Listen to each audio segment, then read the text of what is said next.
Hello friends, कैसे हैं आप सब। आज मैं आपको बताऊंगी फाल्गुन अमावस्या तो कल हो जाएगी, लेकिन फुलेरा फुलेरा दूज के पर्व का हिंदुओं के बीच बड़ा धार्मिक महत्व है। यह पर्व भगवान श्री कृष्ण और राधा रानी की पूजा के लिए समर्पित है, जो कि 12 मार्च मंगलवार को मनाया जाएगा। इस दिन पूरे ब्रज में धूमधाम के साथ फूलों वाली होली खेली जाती है। कहा जाता है कि यह त्यौहार लोगों के जीवन में प्यार और उमंग लेकर आता है, जो कि वृंदावन ब्रज में बहुत रौनक होती है उस दिन।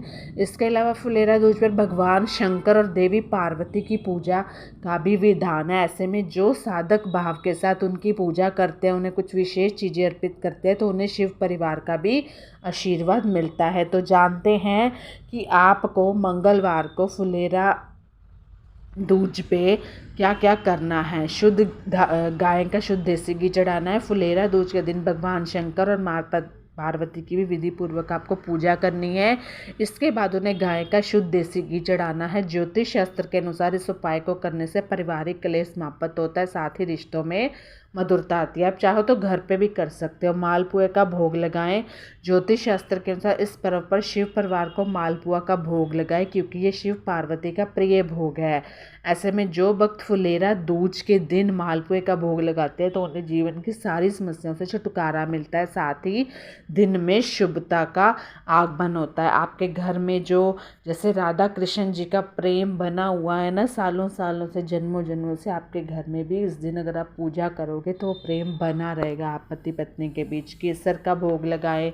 फुलेरा दूज के दिन आप भगवान शिव, देवी पार्वती को केसर का भोग लगाएं। इससे घर की नकारात्मकता दूर होती है, साथ ही व्यक्ति के भीतर साहस का संचार होता है। जो लोग हमेशा के लिए अंदर का डर समाप्त करना चाहते हैं, तो ये उपाय करें। फुलेरा दूज जो पूजा विधि है, वो ब्रह्मा बेला में आपको उठ के सुबह सुबह 4-5 बजे दिन की शुरुआत श्री राधा कृष्ण के ध्यान से करनी है। इसके बाद स्नान कर साफ वस्त्र धारण कर सूर्य देव को जल अर्पित करके आपको राधा कृष्ण का गंगा जल, दही जल, दूध, शहद से अभिषेक करना है। उन्हें वस्त्र पहनाकर नए विशेष श्रृंगार करें। उन्हें चौकी पर लाल कपड़ा बिछाकर विराजमान करें। उनके ऊपर टोकरी से फूलों की प्रसाद करें। इसके बाद नैवेद्य, धूप, फल, अक्षत समेत चीज़ें अर्पित करें। घी का दीपक जलाए, आरती और मंत्रों का जाप करें। इसके पश्चात उन्हें माखन, मिश्री, खीर, फल, मिठाई का भोग लगाए। भोग में तुलसी दल को अवश्य शामिल करें। ठीक है। मान्यता है कि बिना तुलसी दल के भगवान श्री कृष्ण भोग स्वीकार नहीं करते, अतः लोगों में प्रसाद का फिर वितरण करें। जो भी आप कान्हा जी को, मेरी उस पर वीडियो बनी हुई है कि कृष्ण जी को कौन कौन से भोग लगाएं किस किस महीने में, तो ज़रूर देख लेना स्क्रॉल करके मेरे चैनल पे। फुलेरा दूज का जो शुभ मुहूर्त है, शुक्ल पक्ष की द्वितीया तिथि यानी कि 11 मार्च को सुबह 10 से 44 मिनट से होगा, और इसका ख़त्म 12 मार्च को सुबह 7:13 पर।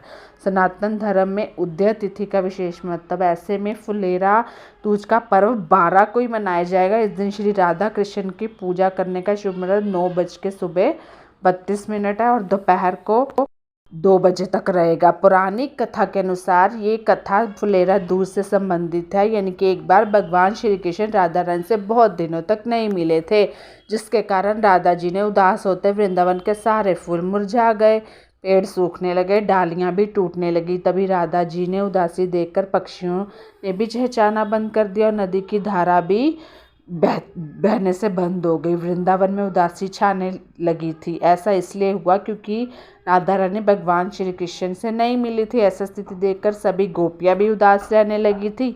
राधा जी ने बस भगवान श्री कृष्ण की आस लगाए बैठे रहती थी। वह ना तो कुछ खाती थी और ना ही कुछ पीती थी। वो सिर्फ और सिर्फ श्री कृष्ण जी को याद करती थी। जब भगवान कृष्ण ने वृंदावन की स्थिति देखी, तो उन्हें आभास हुआ कि यह सब राधा रानी के कारण हो रहा है। राधा मुझे पुकार रही है और वह उदास स्थिति में है, जिसके कारण वृंदावन में फूल, पेड़ पौधे सब कुछ मुरझाने लगे। ऐसी दशा देखकर भगवान श्री कृष्ण वृंदावन के लिए निकल पड़े और राधा से मिलने के लिए वृंदावन आए। जैसे ही कान्हा के आने की खबर राधा ने सुनी, उनके चेहरे पर मुस्कान आ गई। तभी सभी पेड़ पौधे, फूल सब खिलने लग गए, पक्षी भी चहचहाने लग पड़े, पेड़ भी हरे हो गए और सभी गोपियां खुश हो गई। नदियों की धारा बहने लगी और सब झूमने लगे धूमधाम से। फिर क्या हुआ था उस दिन, भगवान कृष्ण जब राधा रानी से मिले थे तो बहुत खुशी हुई थी, तो कान्हा ने फूल तोड़े राधा जी पर फेंके। यह देखकर राधा रानी भी कान्हा पर फूल फेंकने लग गई थी। तो इसे देखते ही ग्वाल गोपियाँ भी एक दूसरे पर फूल फेंकने लगे और इसी तरह वृंदावन में फूलों की होली खेली गई। तो इस तरह से शुरुआत हुई थी, एक तरह कह लो आप होली की। वो तो एक दूसरी कथा है, वो मैं आपको फिर कभी तो लेके आऊँगी वीडियो। वह दिन फुलेरा दूज का दिन था, तभी से फुलेरा दूज के दिन फूलों की होली खेलने का प्रचलन है। हर साल मथुरा वृंदावन में इसी दिन मंगलवार को यानी कि 12 मार्च को जो फुलेरा दूज आएगी उस दिन फूलों की होली खेली जाती है। इस हर साल फुलेरा दूज के दिन मंदिरों को सजाया जाता है और राधा कृष्ण के साथ फूलों की होली खेली जाती है। आप भी ज़रूर पूजा करिए। Bye bye, take care. कैसी लगी मेरी वीडियो मुझे ज़रूर बताइएगा।